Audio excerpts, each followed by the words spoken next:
Welcome. I'm Travis. And I'm Tyler, and this is Strategies for Success, a show that explores many topics while aiming to equip listeners with simple and practical lessons you can use in your everyday life. Now join us on our journey as we reach for the impossible.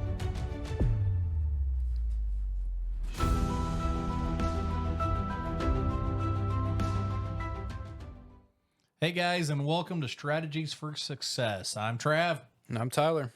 Today we've got a really interesting topic. It's called being consistent. You know, me and Tyler prepare for these. I was thinking about different ways that we try to be consistent, try to post a podcast every Friday, right? Be consistent. Because if we don't post every Friday, people don't realize that, hey, they've got a new episode coming out. You want to build consistency. That's right. And a lot of times people fail to even try to do something just because they think about it and they think, oh, I'm never going to be able to accomplish that. And I like golf a lot. I like sports a lot. One thing that I've had trouble with was, like, when I started playing golf, I listened to too many people, watch a lot of YouTube videos. I was consistently watching videos, but I wasn't sticking with one instructor, one coach on how to, improve my golf swing. I'd watch 10 videos and they might be 3 or 4 different coaches. And of course, everybody's going to tell you different things. There's some people that tell you to do A and the next guy tells you to do B. And so it might be completely opposite of A. So sometimes it's better just to find one person that knows what they're talking about. And there's multiple ways to end up with the same results. But if you just pick one and stick with it consistently and keep working, you're going to have a lot more success than trying 15 different ways. Guaranteed. I mean, I like my consistency revolves a lot around the Bible. And so as you look up these different things, you could ask even, with religious questions, political questions, fitness questions, best equipment questions. I mean, you name it. You could literally type, what is the best? And you fill in the blank and look it up. And there'll be 5 different people, or probably more like 500, telling you 500 different things. So when I said the Bible, what I mean by that is the Bible is consistent. It's always consistent. Someone's got to know the answer, right? Someone's got to have the truth. The Bible is my truth. It's kind of like that lighthouse that always brings me back to center. So when I hear something on, hey, the term that we hear a lot now, fake news, right? So how do I know what to believe and where to go? Well, I want to be reading my Bible and know what my Bible says. Yep.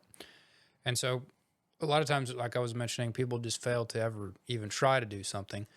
So, we'll talk about some goal settings in later episodes and get more in depth on that. But an easy example for me is, say you want to do, in 30 days, you want to do 20 push-ups a day. Well, you may not be able to do 20 push-ups a day when you first start, but you could start by doing maybe 3, maybe 5, how many ever you can start doing, but do it every single day.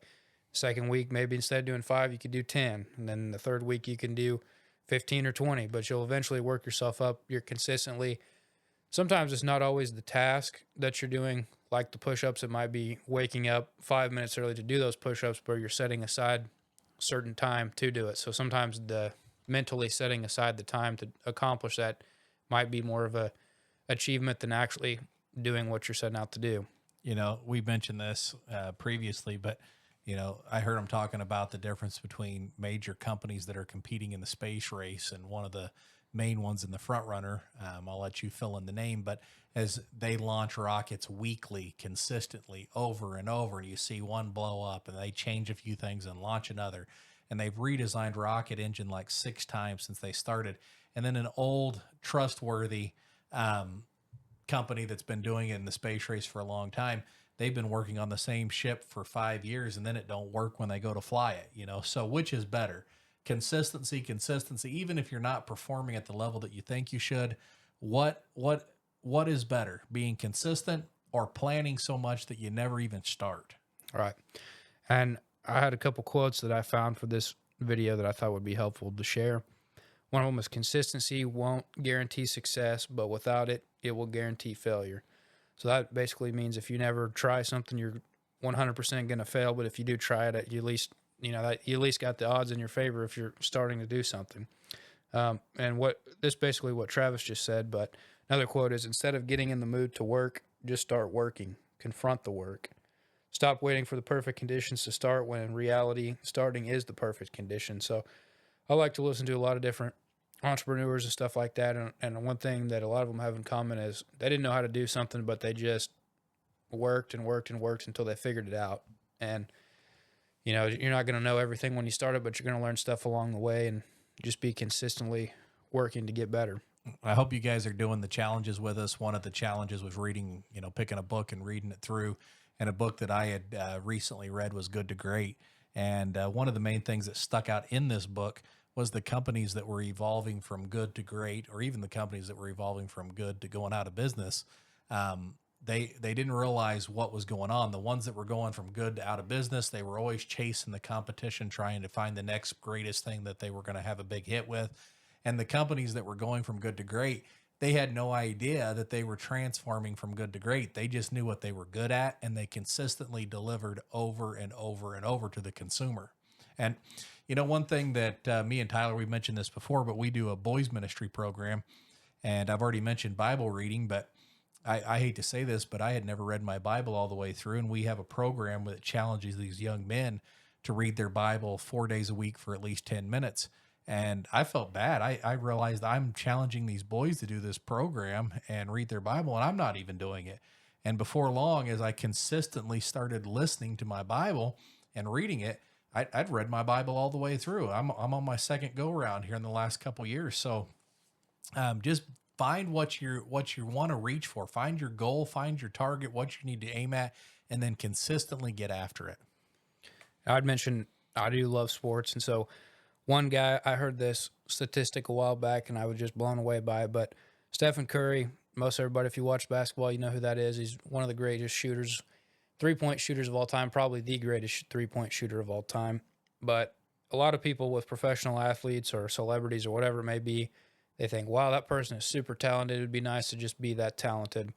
But if you really hear the backstory of these people, what they've done, how they've been consistent, then you start realizing it's not so much talent. And I know his dad played in the NBA, so he obviously had some good genes there from that, but he's been very consistent in his practice and preparation. You mean that if I just go buy some of his shoes, I'm not going to be shooting like, no, oh man, unfortunately. But so the stat that I heard, it says he famously takes around 500 practice shots per day during the season. Or this says that's during the off season. He takes about 300 shots a day after each practice. So you think about how many shots that is over the course of his lifetime, how long he's been playing basketball in the course of his NBA career. He shot and shot and shot a whole lot. And that's what's made him, it's just second nature now. He doesn't have to think about it. It's just muscle memory. It's because he's been consistent in his practice. And there'd be a lot of times where you think, oh, I'm sore today, or, oh, I don't feel like it, but he's been consistent. And that's what made him how great he is. Yeah, I guarantee you. I mean, he dribbles up and he knows when he's in the zone, when he's in the spot, because he's done it so many times. So, hey, it's that time. It's time for the challenge. So right. 66 days is what they say it takes to form a habit. We want you to pick something small. Don't overdo it here, because you can ruin it real quick. You don't get up tomorrow and be like, hey, I thought about running. I think I'll start doing 10 miles a day. That's not how you start with a goal. So pick something small, reading a book 10 minutes a day, personal exercise, started a personal self-help training course. Maybe it's reading your Bible like I felt challenged to, but pick something small and start on it every day for 66 days until it becomes a good, healthy habit. So we've given you the challenge, we've given you the facts, and now it's time. Now it's time to execute. That's right.